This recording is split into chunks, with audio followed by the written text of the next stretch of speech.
The second phase of the UN Biodiversity Conference is ongoing in Montreal, Canada. The conference is expected to lead to adoption of the post-2020 Global Biodiversity Framework. Let's talk to Professor Marie-Josée Fortin, who specializes in spatial ecology at the University of Toronto.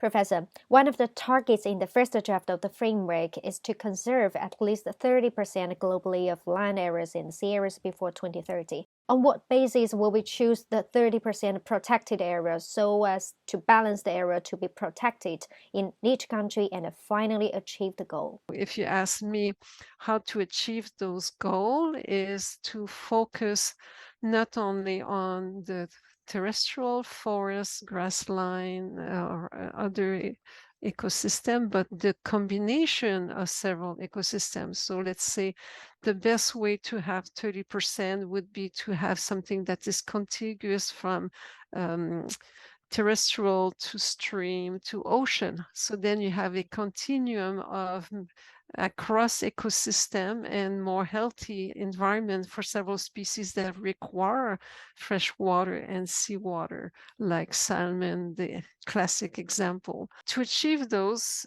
targets, the unfortunate solution is to have a lot of tiny patches here and there, because the legislation is easier to get for smaller region, or in the ocean you do no-take zone, but they are never where the highest amount of biodiversity is, unfortunately. If we think of Canada, in southern Ontario, that's where there should be the most highest amount of biodiversity, but that's where there's the most land conversion for agriculture, for human housing and development.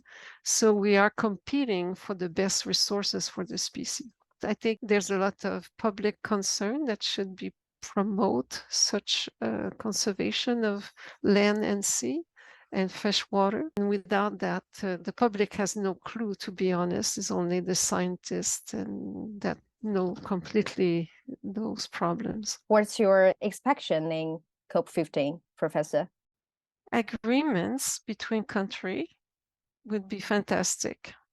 Wildlife don't know that there is political boundaries, right? So species like bird migration, they go across countries, and fish, marine fish, they are not stopping at the boundary. So I think that's the message, is that we all have to collaborate, even though if you think that's not touching us locally, it does, because everywhere in the world now there's plastic in seabirds and fish in us.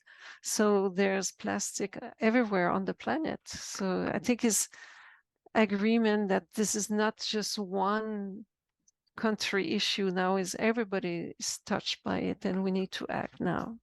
So maybe that's my hope.